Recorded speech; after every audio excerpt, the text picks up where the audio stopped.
Okay. What's up, everybody? Whoop That Podcast, episode 3. We got our 3 hosts, Hoagie, Pike, and Seth. We got a very special guest today, University of Memphis football player, Xavier Hill, on the podcast. Go ahead and introduce yourself, man. What's up? My name is Xavier Hill, University of Memphis offensive lineman. So we got a couple subjects today. First one, we're going to do, how's your time been at Memphis so far? Talk a little bit about the transition from Memphis, from LSU. My transition from Memphis to LSU, from vice versa, I meant, but it's been smooth, and just coming from the program like LSU to Memphis is, everything's a little bit different from the atmosphere of the campus, all that. But it's been fun, here at Memphis, group of 5 school, we work a little harder than I did at LSU, and it's like more of a grind. So just my bad. Out. Who's interrupting you? Hank and Harley. They're just barking. But the transition has been smooth. Just getting used to, having new teammates and stuff like that. It was kind of like it was a process, just getting into a new rhythm and stuff like that. But it's been fun. I saw the when LSU redid their like locker room or whatever. You were there from when like they made like it was like beds, right? In the locker, damn near it was like, it was like a bed. Oh yeah. That type of locker room was really nice to have for sure. Especially for stuff like fall camp, you can just, instead of going home, you can just like nap in locker and stuff. But when you go to Memphis, it's good too. I don't think a lot of Memphis fans know this about you, but we're going to go back to high school recruitment a little bit. You were originally committed to Bama. You started playing football kind of late. You played basketball growing up. So talk about kind of how it went from playing basketball to getting recruited by Bama pretty quick into your football career. Well, when I first started playing like high school basketball, I thought I was going to keep growing, but when you stop at 6'3", playing, being a 6'3" center at the next level doesn't really happen that often. So, my parents and the high school coaches really were the ones that kept bothering me about playing football because I'd never really played before except like one season in the Little League. But, the transition, it was flaky at first. I kept wanting to quit and didn't really like it. But after my sophomore season, I couldn't play because I was ineligible from transferring schools. But after I learned the game that next spring and stuff like that, I realized that, I could be something special, or at least a good player, I started getting recruited by Mississippi State, like my first spring playing, and ended up playing my first year, my junior year, and got offered from Mississippi State, and then things just blew up from there. Ended up going on a visit to Alabama, liking it, committed. It didn't really work out in the end, but that was the whole experience. Getting Nick Saban to tell you what he likes about you and stuff is like kind of mind blowing, especially when you didn't even play football at first. Kind of break down how it was in the portal for you. What schools were reaching out to you when you decided to hit the transfer portal, and what was that experience like compared to getting recruited out of high school? My portal experience was a little different. I wasn't like, I'm coming off my 3rd year, don't really have much film, so, and my grades weren't really that good, so the portal was a little shaky for me, but I ended up coming to Memphis really early. That was the only visit I took. I pretty much knew I wanted to go there, but Silverfield and the staff didn't really care about my academic issues and stuff. They was just ready to take me in and like start a new page with me. So my portal recruitment wasn't really that big. I had a few schools reach out, like Georgia Tech and stuff, like Georgia Tech, Arizona, but I really didn't even. You just had to come back home, baby. You just had to come back home. Yeah, I thought coming home was definitely heavy on my mind because being able to go 10 minutes down the street, see my mom, and, my family and stuff was just an experience I couldn't pass up after everything that went on at LSU. So yeah, you go by the nickname of Scooter. Break down how you came up with that, or did someone else give you that nickname? How did that come about? My granddad actually gave me a nickname when I was a baby, so I've been called Scooter more times than I've been called Xavier, really, to be honest. It just kind of stuck. Even all my friends, my family, they all call me Scooter. So he gave me that when I was a baby. Apparently, I used to like scoot around the crib or scoot, I guess scooter my butt or something. I don't know. I've just been scooting since as long as I can remember. So, going on some non-football related stuff, what is your GOAT video game? My GOAT video game. Yes, sir. We know you like to dig into them video games, play on the little PlayStation. I don't know. I feel like the video game I spent the most time on and like had the most fun on was probably like Black Ops 2. You know, playing Call of Duty and from anything to them like Michael Myers lobbies or just playing zombies. I probably spent one of the most hours into that game. Okay. I probably. Black Ops 2. I'd probably sure. go. What you got, Seth? I'd probably go Modern Warfare 2. Modern Warfare 2. That was GOAT status right there. If you know, you know. For me, I'm gonna sound like a nerd when I say this, but I gotta go back to the Nintendo DS. Go Pokemon Platinum. Goated Pokemon game right there, man. So I'll probably say I say it all the time, but the best, like, still to this day, to me, best game of all time is like, this is ain't nobody gonna like this, Fortnite. But the most hours I put in on a game, probably Black Ops 1 for sure. And then I knew that answer was coming from you though. Fortnite, I knew, but you can't even go wrong with that because there was peak Fortnite though. So. And then like Halo 3, back in the day Halo on 3 is really good. Yeah, or really Halo 1 on the Xbox, like the Xbox One, like that was good.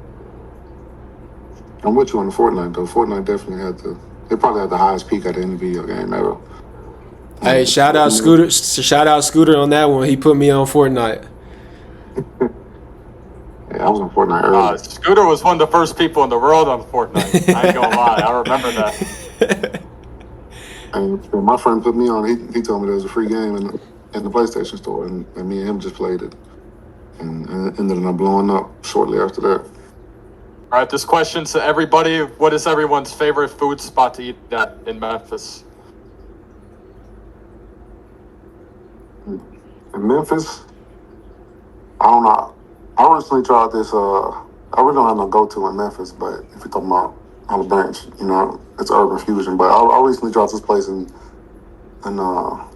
Memphis. This is called Germantown Commissary. It's some barbecue. It's pretty good. I'm not gonna lie. I was enjoying my meal when I ate there.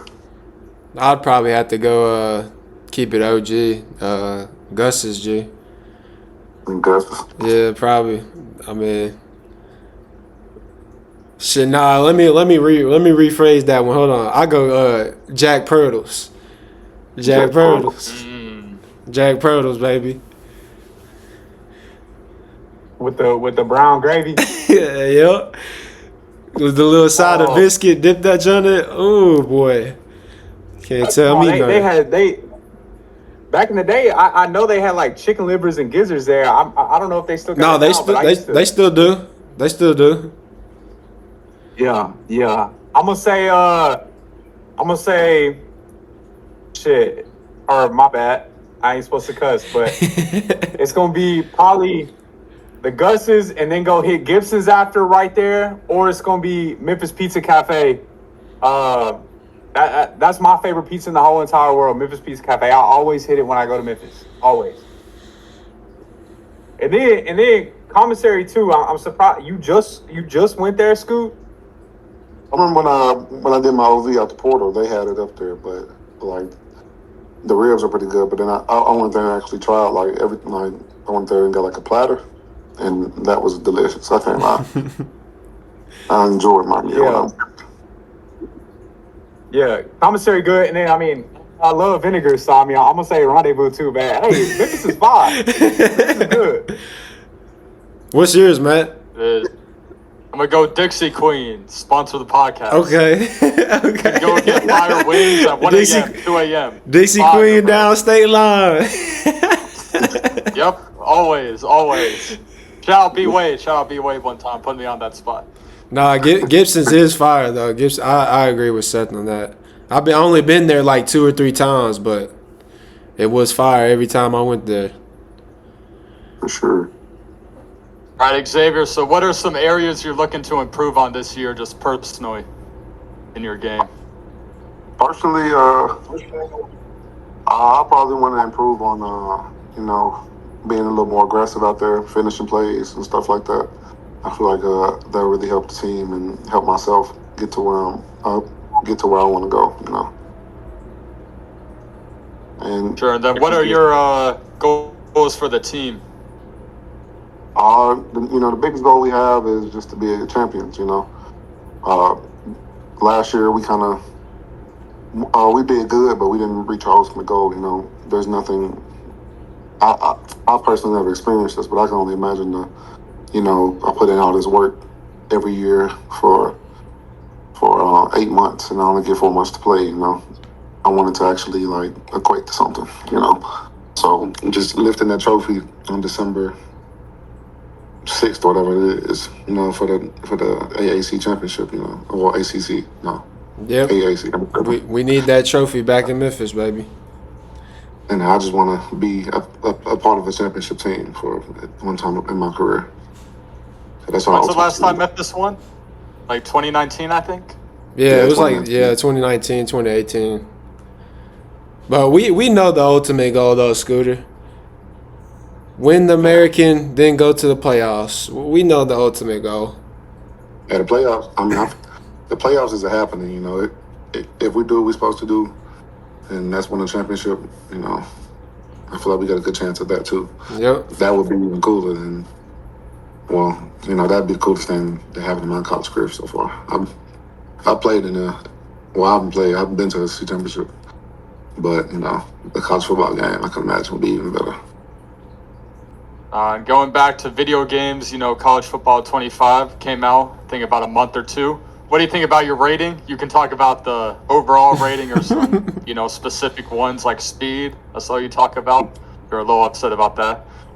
Yeah, facts. They did pretty good on the rating. I can't be mad at it. Of course, I want to be a 95 overall, but they gave me 86. But they definitely didn't do good on my speed. I'm on the slowest on lineman out of the starting 5, even though they didn't give you any badges either. Yeah, no badges. I felt that's 86. That's disrespectful. Yeah. It's people with lower overalls with badges, but I couldn't get one. I just want to see that little star underneath my name when I'm doing. They'll have to do an update throughout the season. Oh yeah, 100%. For sure. Then going back to last season, what was your favorite moment or favorite game of last season, first season as a Tiger or a Memphis Tiger? You were an LSU Tiger before. My favorite game was definitely the Liberty Bowl. I can't lie. Just playing a bowl game at your own stadium. It would have been cool going to Boca Raton or something, or Bahama Bowl or something. But just being able to play a great bowl game at your own stadium. That was fun, just seeing this bowl get packed out one more time. And it felt like, we got another home game, so, it was a bowl game, but we were defending our own stadium. And I also played with a broke hand that game, so it was just fun seeing me execute, even though I only had one hand. Were you at that game, Seth? Yeah, I saw Scoop. He saw. I got a ball because I wanted Gilly and Stu, and then I saw Scoot, and I was like, I want all the homies to sign the ball. Yeah, and then I was I was right there beside Seth Hennigan, and I was like, bro, you might as well go ahead and sign it too. Did he sign it? Oh yeah, I live 10, where I'm at right now, it's 10 minutes away from where he grew up. Okay. Dean, Texas. Yeah, Texas boys. If it wasn't the Liberty Bowl though, since that was a bowl game, it was probably the North Texas game. North Texas game? Yeah, that was a good one. Like, 'cause it was a roller coaster. We was up like 30 points in the first half, and then we ended up having to win on a bomb from Seth to Joe Ski for a walk off. That was pretty. Seth was at that game too. Yep. I was at that game too. Hey, that was a good one for sure. I was front row, bro. I was crying. Classic Memphis moment. Nah, it was really good though. We know how to come back, but we also know how to lose. Very true. Like, at school, before you even get on, bro, we've been doing it for years. Our mentality was, well, we just had to go out one more time and just put points on the board. And Seth can lose in his hometown, Can do that. Yeah, facts. I saw his parents on the TV during the game. They looked like they were about to have a heart attack. The first one, crazy. It's a shoe from Bravest Studios. They're really popular for releasing the Bear Claw shoes, but now they're doing Hulk shoes. Oh, cool. I ain't gonna lie, I wear them. That seems like your type, Scooter. Yeah, because like me personally, I don't even wear actual shoes that often. So anything that's just slip on, those are hard. So like I'm a big fan of the comic books and stuff like that. So anything related to somebody as nice as the Hulk. I'm not gonna lie, I would cop. I'm copping. I would rock those for sure. Yeah, I'm copping. I love Crocs. Are they Crocs or are they a different brand? Man got the Shrek Crocs. It's a brand called Bravest Studios. They got real popular off like shorts, and they made like shoes that look like bear claws. Why do you keep holding your Crocs? Man, because these hard. And now we got the Ama Manier Jordan 3s. They're just women's, but most of the time you can get them in men's. Damn, this shit not. Damn. Bruh. Hell. No, that's a drop, bruh. That's a drop for me. That's a drop. So, I don't know if I would if I was in the store and I seen them, they had my size, maybe, but going on my way, I probably wouldn't cop them. Nah, that's a drop. That's definitely a drop. I said it last episode, if they're at Nike Outlet for a discount, maybe cop, but for retail, big drop. And I couldn't get a good picture of these, but these for a good hoop shoe, or I could really wear these the Bape Dame 8s. Matt said they're bricks, but you can't really see them that good. But I'm sorry, but they're a cop. I'm dropping, but I do like the style of it though. But it's just not my style. Yeah, I just wouldn't wear them, so I thought about dropping them. Nah. I would play basketball in them. What you say? Said you copping those? Oh, okay. I was gonna say, yeah. Those are. Anyways. So we're gonna do a song of the week. Like, if you get in the car, what's the first thing you're playing? And for me, it's gonna be it's gonna be a song by Can. It's called "So What" Money Faction. Yeah, by Can. My song of the week is probably it's probably been on repeat for the whole week. Scooter probably knows, but "Sorry Not Sorry" by Yachty and V's. That song's just been stuck in my head. The beat's hard. It's just that song's tough. On me now.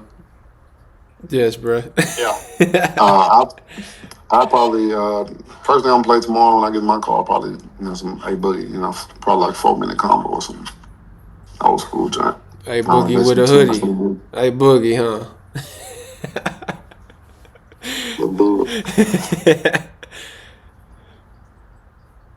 Since we got Scooter in here, I'm gonna go "Lady in Yellow" by Lil Yachty. I'm doing a classic. Okay. Doing a classic. Lady in Yellow. I thought you were gonna say a Tron song, Matt. I'm not gonna lie. Yeah, we gotta talk about that a little bit, Xavier. You still bumping Baby Tron nowadays or nah? Oh, yeah, for sure. He's always in the playlist. Shitty Boys. What would you say your pregame music would be? Do you listen to music during the pregame before you? Before I I don't know. I really just be listening to what the locker room play. Last season I like to just listen to some anybody from Memphis. Really, I like to just get the feeling, especially at home. Just get the feeling of playing for the city. I don't know. Last year, How you feel about Lil Double O's, Scoop? I don't know who that is. You don't know who What? Double O is? Yes, you do. Oh, you said Lil Double O. Yeah. I've never played no music by Lil Double O on my own phone, so I don't know. I've heard him.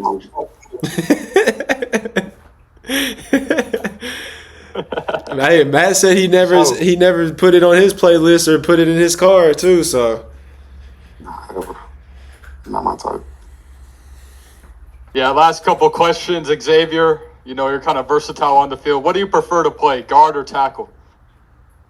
I'm definitely. I prefer to play guard just because of the fact that it's probably the position I'll be recruited at the next level. But tackle is my home. If you tell me to go play left tackle at any given moment, I can do it. It's just what I'm used to. Then who would you say is the funniest teammate on Memphis this year? Funniest teammate. That's a tough one. hey, you got your teammates watching this video now, so hey, you got to pick one. The one who be making me laugh the most probably is it's either Jonah Gamble or Calvin McMillan. Calvin, he from Houston, Mississippi. He a pretty funny dude. Me and him always just be clowning. He just one of them dudes who you just be around. He just be he just ignorant. So he just gonna make me laugh 24/7. Scoop, we need a media pass for Whoop That Podcast in Tallahassee at Florida State. If you can pull some strings on that. I ain't got that much pull. Hey, Scoop, me and Seth are gonna be at the UTSA game, so we're pulling up to San Antonio. But that'll be fun. All right, that was episode 3 of Whoop That Podcast. Big special thank you to Xavier for pulling up first player Yes, on sir. the podcast. You want to tell the fans of Memphis any last words before we sign off? Give the Tiger Nation a little encouragement before the season starts. This season is gonna be a special one. So make sure y'all come to every game y'all can. GTG. Appreciate you, Scooter. Sir, we hope to see you in the playoffs this December or January, whenever it is. I think it's January. Yes, sir.